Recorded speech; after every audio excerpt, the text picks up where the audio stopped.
పడ్డానా పడలేదా? పశ్చాత్తాపడితే చెప్తారుగా చాలామంది, పశ్చాత్తాపానికి మించిన ప్రాయచిత్తం లేదని నేను పశ్చాత్తాపడ్డా.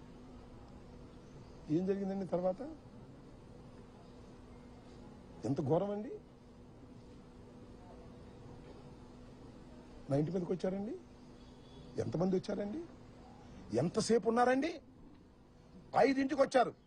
ఇది 4:20కి నా సమావేశం జరిగితే మీరందరూ ఉన్నారు, మీడియా అంతా ఉంది, ఎవరు వెళ్ళలేదు. 5ంటికి వచ్చారు. ఎప్పుడు దాకా ఉన్నారండి? రాత్రి 12 దాటేంతవరకే ఉన్నారు. ఇక్కడే బ్యాచ్లుగా వస్తున్నారు. పెదకూరపాడు వాళ్ళు వస్తారు, వినుకొండ వాళ్ళు వస్తారు, సత్తెనపల్లి వాళ్ళు వస్తారు, భాష్యం స్టూడెంట్స్ వస్తారు, విధ్వంసం చేస్తారు. గదిలో ఉన్నాను. 10-20 నిమిషాలకు తీసుకెళ్లారు. నా ఇంటి మీద నా పిల్లలు ఉన్నారు, నా మనవాళ్ళు ఉన్నారు, తరిమారు, పగలగొట్టారు. పోలీసులు లేరా? అందరు పోలీసులు ఉన్నారుగా. ఆపే ప్రయత్నం చేశారా? 1 గంట కాదు, 2 గంటలు కాదు, ఇంతకుముందు కూడా దాడులు చూసాం. వస్తారు, స్పరావతి కొట్టప్పుడు కొడతారు, పారిపోతారు.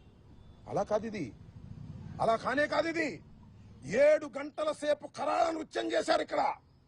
ఎవరి మద్దతుతో చేశారు? ఇక్కడ పోలీసుల మద్దతుతో చేశారు. రక్షించవలసిన వాళ్ళు పోలీసులు, హింసాత్మక సంఘటనలు చేస్తున్న వాళ్ళు తెలుగుదేశం గూండాలు. పోలీసు గూండాలు ఏకమైపోయారే. ఎక్కడ చూశారా? ఇప్పుడన్నా విన్నారా? పోలీసులు గూండాలు ఏకమైపోయి అతి దారుణంగా పగలగొట్టే కార్యక్రమం చేశారు, కొట్టే కార్యక్రమం చేశారు. ఈ ధర్మమైన ప్రజాస్వామ్యంలో నేను అడుగుతా ఉన్నా, రాష్ట్ర ప్రజానీకాన్ని అడుగుతా ఉన్నా, సుఖంగా జీవించాలని కోరుకునేటటువంటి పౌరులను అడుగుతా ఉన్నా.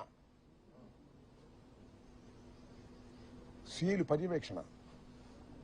ఎందుకంటే ఇక్కడికి వచ్చిన వాళ్ళ మీద మళ్ళీ ఎదురుదాడి చేస్తారేమో వైఎస్ఆర్ కాంగ్రెస్ పార్టీ వాళ్ళని. బయటే వాళ్ళని కొట్టి పంపించారు. నన్ను చూడటానికి వచ్చేవాడిని. మీకు చిత్రం చెప్పనా? ఒక సిఐ గంగా వెంకటేశ్వర్లు లోపలికి వచ్చాడు, వీళ్ళందరినీ తీసుకొచ్చాడు. సార్ పారిపోండి, పోలీసు చెప్తున్నాడు పారిపోండి అని. మేము రక్షణ కల్పించలేం, పారిపోండి అంటున్నాడు. ఈ గోడ దిగి పారిపోండి అన్నాడు. మిస్టర్ గంగా వెంకటేశ్వర్లు, అంతా నువ్వే దాడి చేయించుతున్నావు. పారిపోవటం కంటే చచ్చిపోవటం మేలో, పారిపోను అని చెప్పా. ఇలాంటి సంఘటన ఎప్పుడన్నా విన్నారా మీరు చరిత్రలో? సినిమాల్లో అయినా చూసారా? ఎంత దారుణం అండి ఇది. ఒక మాజీ శాసనసభ్యుడిని, 68 సంవత్సరాల వయసు కలిగిన ఒక సీనియర్ నాయకుడిని, చెన్నారెడ్డి ముఖ్యమంత్రిగా ఉన్న దగ్గర నుంచి రాజకీయాల్లో ఉన్నవాడిని, ఎన్టీ రామారావు శాసనసభలో ఉన్నప్పుడు నేను శాసనసభలో ఉన్నాను, చంద్రబాబు శాసనసభలో ఉన్నప్పుడు నేను శాసనసభలో ఉన్నాను. ఇంత దారుణం అండి, ఇంత అన్యాయం అండి. దీన్ని స్పందించరండి. That's all. అది పట్టుకెళ్ళారు 10-20 నిమిషాలకి లాకప్లో పెట్టారు. పెట్టుకొని ఐ డోంట్ కేర్ అన్నా. అక్కడ మీకు సంఘటన చెప్తా. 2:30కి నన్ను లెగ్గొట్టి కానిస్టేబుల్ గంగా వెంకటేశ్వర్లు పైకి తీసుకెళ్లారు. నేను కోర్టులో కూడా చెప్పా. చాలా మంది నమ్మలా. అబద్ధం చెప్పను, పోలీసు వాళ్ళ మీద అసలు అబద్ధం చెప్పను. కొట్టడానికి ప్రయత్నం చేశారు నన్ను. 68 ఏళ్ల శాసనసభ్యుడిగా 2 సార్లు చేసి ముఖ్యమంత్రి దగ్గర మంత్రిగా చేసినటువంటి వ్యక్తిని ఏపీఐసీ చైర్మన్ చేశాను, అనేక బాధ్యతలు చేశాను. ఇద్దరు కలిసి కొట్టడానికి ప్రయత్నం చేశారు. మళ్ళీ ఎందుకు అనుకున్నారో మరి తెలియదు. వెనక్కి వచ్చేసారు, కూర్చోబెట్టారు, కాళ్ళు పగలు తీశారు. 2 కానిస్టేబుల్స్ కూడా ఉన్నారు. వాళ్ళు ఎవరో నాకు తెలుసు, పేర్లు కూడా తెలుసు. దీని మీద న్యాయస్థానానికి వెళ్తాను, ఈ అన్యాయాన్ని ఎదుర్కోవడానికి ప్రయత్నం చేస్తాను. ఏందండి ఇంకొక బాధాకరమైన విషయం మీరు గమనించారో లేదో, నాకు బెయిల్ రాకుండా ఉండేందుకు ఈ వంశీ అనే ఆయన రిమాండ్ రిపోర్ట్లో ఏం రాశాడో తెలుసా? నేను చంద్రబాబుని తిట్టానని కాదు, అరే కమ్మ నా కొడకల్లారా, కమ్మ నా కొడుకులు ఇక్కడ ఉంటే చంపేస్తా, చంద్రబాబు కమ్మ నా కొడక అన్నానా? చెప్పండి, విన్నారా మీరు ఎప్పుడన్నా? కులం పెట్టి తిట్టానా? నాకు 3 కూతుళ్ళు, భర్తలు 3, నేను నా భార్య, మొత్తం 8 మంది నా కోర్ ఫ్యామిలీ. 8 మందిలో 4 కాపులం, 2 కమ్మ సామాజిక వర్గానికి చెందిన అల్లుళ్ళు. నాకు వాళ్ళు తిట్టాను, నేను కమ్మ నా కొడకల్లారా అని తిట్టానంట. రాస్తాడు వంశీ, ఆయన చౌదరి గారే రాసి కోర్టులో ప్రొడ్యూస్ చేశారు. అంబటి రాంబాబు కులం పెట్టి తిట్టాడు, చంద్రబాబుని కులం పెట్టి తిట్టాడు, కులాలను రెచ్చగొడుతున్నాడు. కులం పేరెత్తింది మీరే మొదటిగా, కులాలను రెచ్చగొడుతున్నాడు. ఇదిగో చదివి వినిపిస్తా. రిమాండ్ రిపోర్ట్లో, at chilli centre Ambati terrorized the common people going on the road. He also threatened to kill Telugu Desam Party cadre. Telugu Desam Party cadre champestana.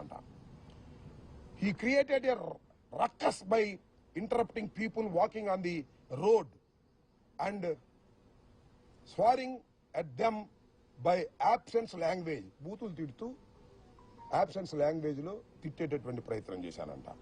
Threatening that if any belongs to Kamma, ఎవడైనా కమ్మ కులానికి చెందినవాడు ఇక్కడ ఉంటే, abuse in a filthy language, ఒక చండాలమైన భాషలో తిట్టానంట. కమ్మ నా కొడుకులు will be killed if they are here. Kamma నా కొడుకులు ఇక్కడ ఉంటే నేను చంపేస్తా అన్నానంట నేను. On this occasion Ambati Rambabu addressed Chandrababu Naidu, రమ్మను కమ్మ నా కొడుకులుని. చంద్రబాబు నిజంగా కమ్మనా కొడుకు రమ్మన్నానండి. ఇక్కడ నా కొడుకులు ఇక్కడ నా కొడుకులు సరిపోరా, రాయలసీమ నా కొడుకులు కావాలా? లంజా కొడుకులను రమ్మను, చంద్రబాబు గారిని రమ్మను, వాడి మొగుణ్ణి రమ్మను, ఆ లంజా కొడుకును రమ్మను. And insulted Chandrababu Naidu. చంద్రబాబు నాయుడిని ఇన్సల్ట్ చేశాను అంటే దాన్ని రాస్తే కొంత అర్థం ఉంది. కమ్మనా కొడుకుని తిట్టానంట, చంద్రబాబు నాయుడు కూడా కమ్మనా కొడుకుని తిట్టానంట. ఏమన్యాయం అయ్యేది నాకు అర్థం కాలేదు. ఇలా రెచ్చగొట్టారు. ఈ జిల్లాలో ఉన్న కమ్మాసనందరూ ఇలాగ రెచ్చగొట్టారు. ఎందుకు రెచ్చగొట్టారని భావిస్తున్నానంటే, తర్వాత నాకు అర్థమైంది చూసిన తర్వాత కోర్టులో. ఎవరండి నా ఇంటి మీదకి వచ్చింది? లెక్కేసుకోండి. గల్లా రామచంద్రరావు చౌదరి గారు, అబ్బూరి మల్లి చౌదరి గారు, రాయపాటి అమృతరావు చౌదరి గారు, కనపర్తి శ్రీనివాసరావు, మాతో పాటు ఉన్నారు కాంగ్రెస్ పార్టీలో రాయపాటి శ్రీనివాస్ గారు మట్టుకుంటారు, ఇసుక బుజ్జి, వందనాదేవి గ్రంథాలయ సంస్థాని, గొనుగుంట్ల కోటేశ్వరరావు. వీళ్ళ నాయకత్వం. నా ఇంటి మీద దాడి జరిగినప్పుడు వీళ్ళ నాయకత్వం. జనం చాలా మంది ఉండదు, చాలా మంది తీసుకొచ్చారు, గంజా బ్యాచ్ వాళ్ళు వీళ్ళు. వీళ్ళందరూ అంటే వీళ్ళందరూ రెచ్చగొట్టారు. అరే మనకు అమ్మవాళ్ళు చెప్తున్నాడు రాంబాబు, ఎలాంట్రా వాడు ఇల్లు తగలేంట్రా. ఏంటండి ఈ గౌరవం? నాకు అర్థం కాలేదు. చెప్తున్నా నేను, కమ్మ సోదరులను ఆలోచించమని చెప్తున్నా. నేనేమైనా తిట్టానా? ఎప్పుడైనా, ఇవాళ కాదు, ఎప్పుడైనా కులం పేరు పెట్టి తిట్టానా? అఫ్ కోర్స్ నేను కాపు కావచ్చు, అది వేరే విషయం. ఇప్పుడేం తిట్టాను నేను? తిట్టని అంశాలను తిట్టినట్టుగా పెట్టించి నన్ను 18 మాసాలు జైల్లో, 18 రోజులు జైల్లో పెట్టడానికి ఇంత కకృతి పడాలంటే నాకు అర్థం కాలేదు. ఇంకా చాలా కకృతి పడ్డారు.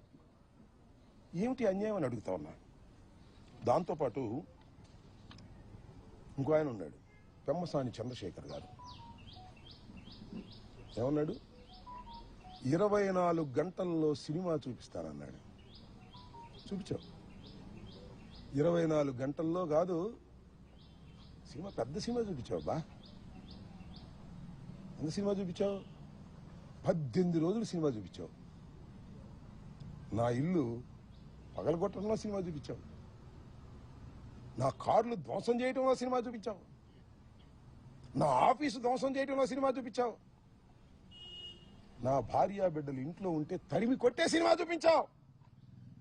లాకప్లో పడేసే సినిమా చూపించావు. రాజమండ్రి సెంట్రల్ జైల్లో 18 రోజులు ఉండే సినిమా చూపించావు. అవునయ్యా పెమ్మసాని, ఇంత పెద్ద సినిమా తీసావే, బాగా డబ్బున్నాడు కదా. ఎవడు దీనిలో హీరో? ఎవడు దీనిలో హీరో? ఇల్లు తగలేసిన వాడు హీరోనా? జైల్లో ఉన్నవాడు హీరోనా చెప్పని అడుగుతా ఉన్నా. ఎక్కడో ఉండి మానిటర్ చేశావే, ఎవరు హీరో? 18 రోజులు జైల్లో ఉన్నవాడు హీరోనా? జైల్లో పెట్టిన వాళ్ళు హీరోనా? ఎవరు హీరో? ఆలోచించుకో. ఇంత పెద్ద సినిమా తీసి మీరు విలన్లు అయ్యారు, అవునా కదా? 18 రోజులు పెట్టడం కాదు, 7-8 గంటల సేపు ఇక్కడ ఉండి కరాలనృత్యం చేశారు పోలీసులతో ఏకమైపోయి. ఎవరు హీరో? ఎవరు దీనిలో విలన్స్? ఎవరు? ప్రజలు గమనిస్తున్నారని కూడా ఈ సందర్భంగా మనవి చేస్తున్నా. అనని మాటలు అన్నానని రాసిన వాడు విలనా? ఏమీ అనుకోకుండా అపవాదు పడేవాడా విలన్? ఎవరు హీరో, ఎవరు విలన్? ఆలోచించుకోమని కూడా ఇవాళ పెమ్మసాని చంద్రశేఖర్ని అడుగుతా ఉన్నా. ఏం తొందర లేదు, అన్నిటికీ మూల్యం చెల్లించవలసిన రోజు ఒకటి వస్తుంది, తప్పనిసరిగా వస్తుంది. భగవంతుడు పైన ఉన్నాడు, ప్రజాస్వామ్యంలో ప్రజలు చూస్తున్నారు. అన్యాయాన్ని అన్యాయం అంటారు. ఆ గొంతు ఇప్పుడు వినిపించకపోవచ్చు, ఇప్పుడు సమయం వచ్చినప్పుడు వినిపిస్తుందని కూడా ఈ సందర్భంగా నేను మనవి చేస్తున్నాను.